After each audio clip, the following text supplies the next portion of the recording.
Good morning or good afternoon, ladies and gents. Lucky today for this episode to be joined by Adam Harris, who has been a gun salesperson in the outer eastern corridor in real estate for a long period of time. A bit of background, Adam's going to let you know shortly when he started in real estate, but took essentially 2 years off. Yep, so got to a point, took 2 years off, restarted again in a brand new market, so had never listed or sold in the marketplace it is currently in. Been here for 12 months, sold over 30 properties from a standing start. So we're going to talk to him today about his journey and some of the takeaways that have been a lot of the reasons for his success, apart from being just a good communicator. I want to talk to him about some of his Facebook videos and his property videos, because they're done intelligently. Some videos you see are far out there, they're way out there, but Adam's are done in a way where they're intelligent, but also they're certainly an eye-opener. So Adam, thank you for joining us today. So mate, to begin with, a bit of background. When did you start in real estate? Yeah, it started in 2011. Yep. As a sales cadet. Yep.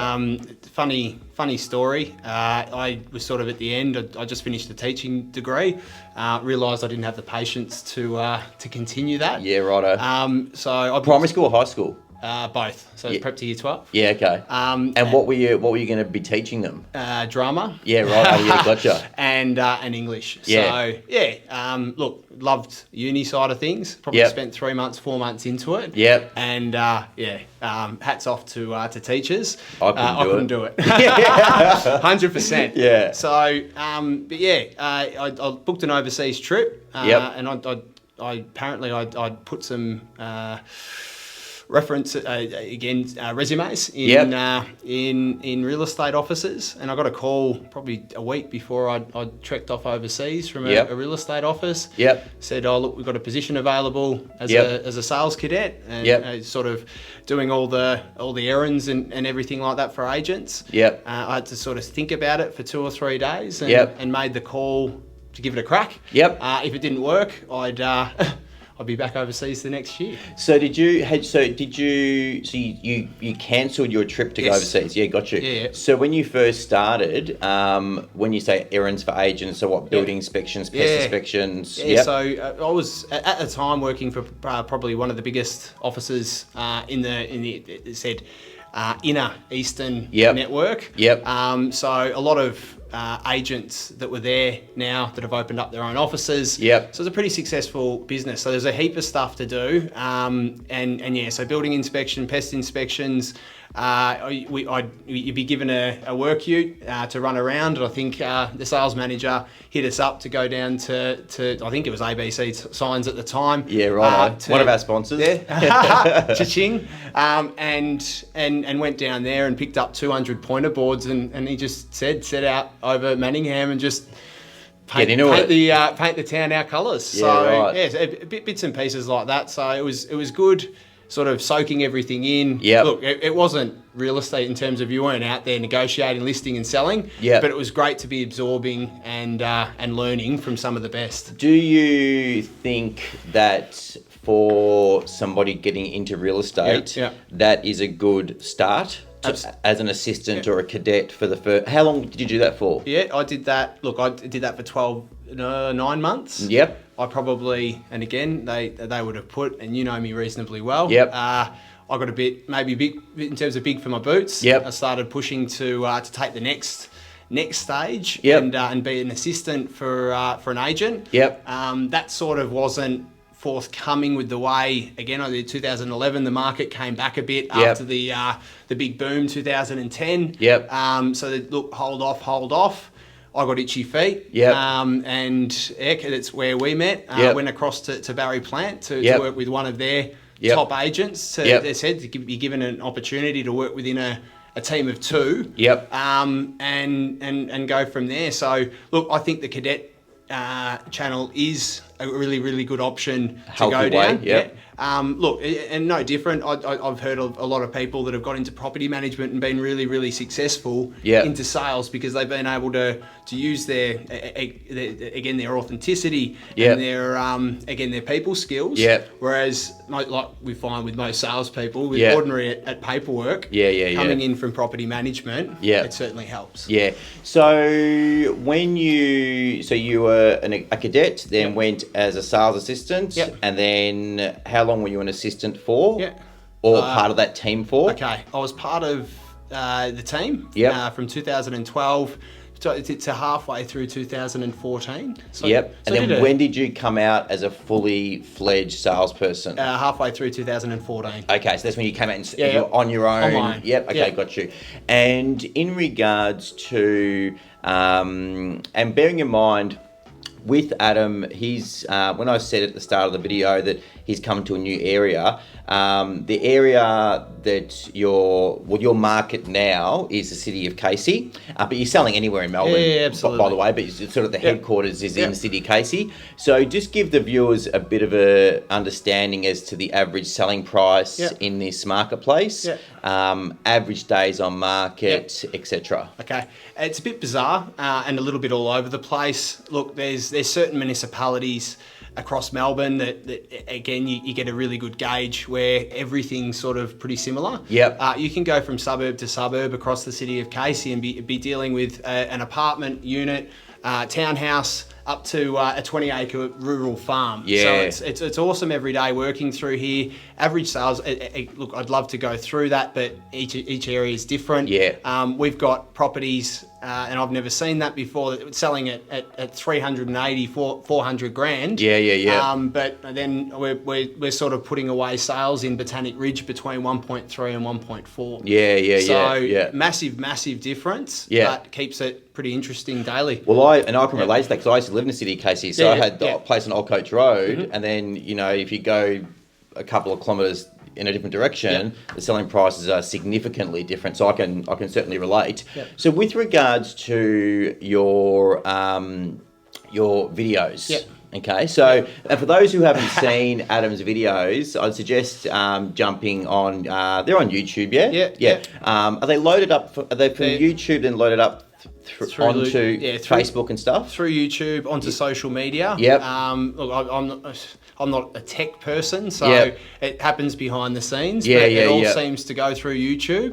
And eventually filter itself out to social media channels. So what have you found? Because the videos are different. They're not your everyday just the agent at the start of the property introducing themselves and the property, and then the video starts. Adam's are really quite unique. So if you get a chance, jump on and check out the videos so you can see what I'm talking about. Some of the videos that you see out there are a bit just wild, but his ones are done intelligently, and they're not sort of, the best way is just to go and view them. How have you found the response been from the marketplace in regards to the videos? Look, on an overall scale, really, really good. A lot of feedback. Again, funny. Look, I've got red hair, so I've got no issue with taking the piss out of myself. And again, I've got thick skin, so it is a little bit of humour. Again, it is out there taking the piss out of me, taking the piss out of real estate agents. We all, again, as buyers, sellers, we've been out in the marketplace. We know what's authentic and what's not. So playing on that a little bit with people getting a giggle, it's been interesting. There's been positive and negative. I had an interesting one. They're divisive. We had an agent that lost a property to me. Saw the video go up on a social media page. Absolutely canned me, tagged people.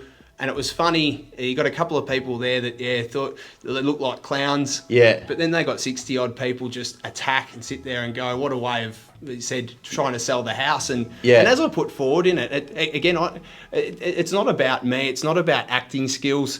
It's about getting as many eyeballs as possible looking at the property. And if I can make people have a bit of a laugh and a think, they're going to remember that property as opposed to the ones where the agent, come have a look at the bathroom. Here's the bedroom. here's the yeah. So have you? So in and I think this is worthwhile touching on because it is different to what people are doing out there. 100%. And I think it really could position you away from the crowd in that space. Yeah. So have you, when you're doing an appraisal or doing a listing presentation, have you shown the videos to the potential vendor and said, this is the sort of thing that I'm thinking for your property? Or second to that, have you had people call in to get you to appraise their property because they've seen the videos? Yeah, well, I've got a third option for you as well. Yeah, righto. Which I've got no problem at all being honest. We're not just going to talk about positive. Yep. 100% with people that walk through the open for inspection, absolutely, that the stony face comes down and you're that guy from the video. Yeah. Automatically, walls are down, and at opens that I find, if they do have a house to sell, they will be a little bit more friendly. You do get that opportunity. I do bring it out in listing presentations. Got you. Sometimes for the right ones. But we're not going to lie, I've had them before where you've probably had a few conservative people that have sat there and looked at that and gone, what a flog, that kind of thing. And you're going to get that, and you need to. Not everyone's going to like you. And the moment you start to accept that. Well, it's not going to appeal to all people, but I mean, if you look at it from a purely stats point of view, I'm assuming the positives far outweigh 100%. The negatives, because not everyone's going to like everybody. There's going to be different people gravitate towards in their style and their flavour and but I can certainly, having seen the videos personally, they certainly do stand out. You can't miss them. And actually, as I mentioned, they're not crazy or wild. They're intelligent and they're intelligence is probably the best word. I appreciate it. Again, that's sort of what you've used with our dialogue. Obviously, I bounce lots of things through you and have done for 10 years. And that was sort of something that I brought a little while, and that sort of that has been the word that you've used all along, and I absolutely agree. So what are the goals for next year? $1 million? No. Look, and I'll be straight with that. Look, I set out to beat the world in terms of coming in, and you want to beat everyone. Money was never a big objective for me. Sure. And as arrogant and as toxic masculinity as this sounds, I enjoyed winning. And I'm nothing wrong with that, competitive. And that was a big driver for me to go out and finish top. Again, whether it be company, whether it be office. I think you need that though. Yeah, you do. Yeah, because real estate is in my opinion, it's the ultimate sport. Absolutely. Yeah. It's always on. You can at any given time, if you want to compete, there's always something you can be doing to compete. So 100%. I think that's a healthy attitude to have. You have to want to win, otherwise what's the point in anything? And part of again our discussion just before I came back into real estate, you recommended that I have a chat with Stan straight away. And in terms of a feel, similar sort of situation. I'm a handshake sort of a person. Yeah, bloody hell. That is, again, Stan and I had a conversation. 15 minutes later, we're shaking hands. Yeah. Ready to, I saw this in terms of the office, the demographic of team that we've got here as a massive opportunity to grow, number one, within that. Yep.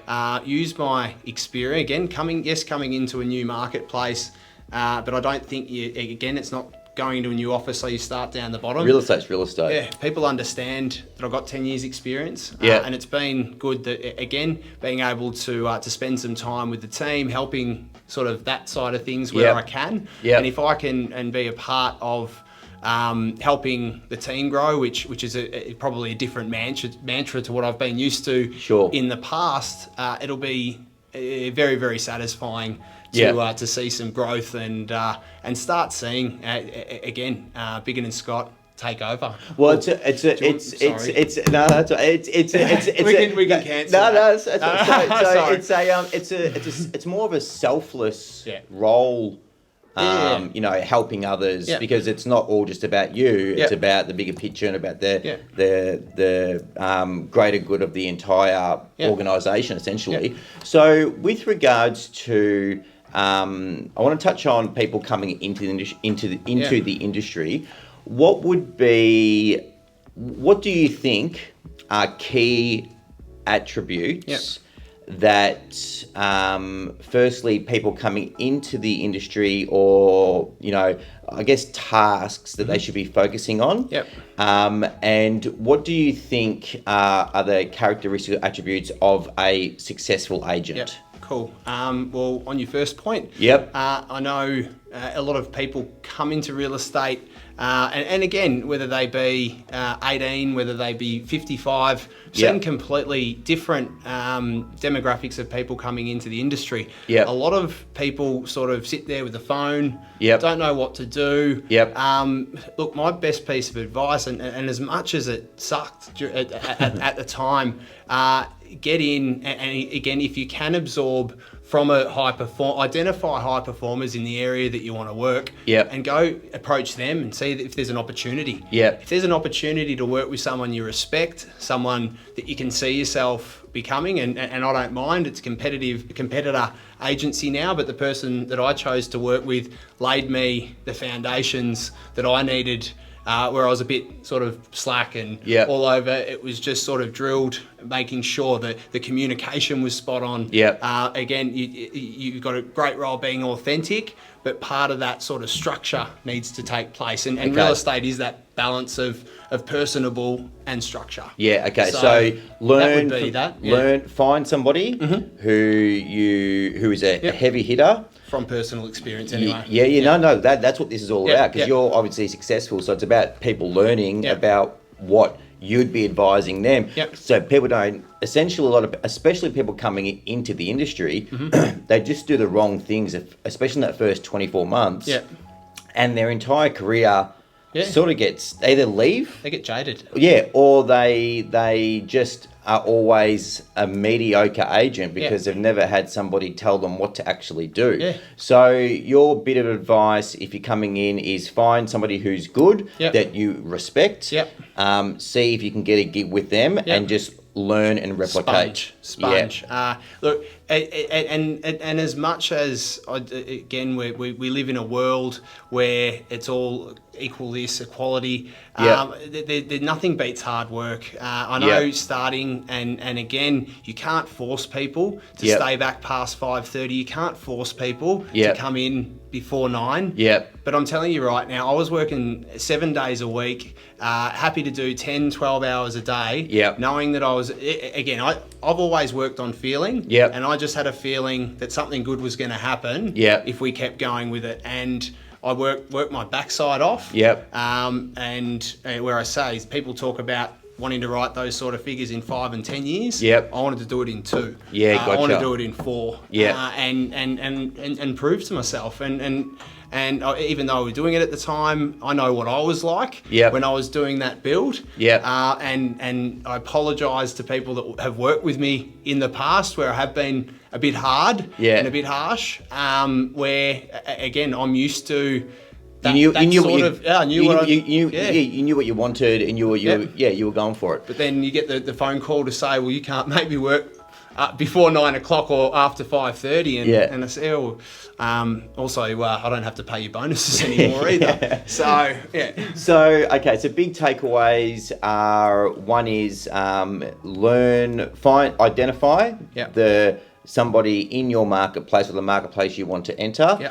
And try and learn from them and align yourself with them when you first start. Number 2 is the hard work will pay results. Even though you might not see the results immediately, but what goes up must come down. So if you're 100%. Putting in the hard yards, the results will be there. Maybe not straight away, but they will be there.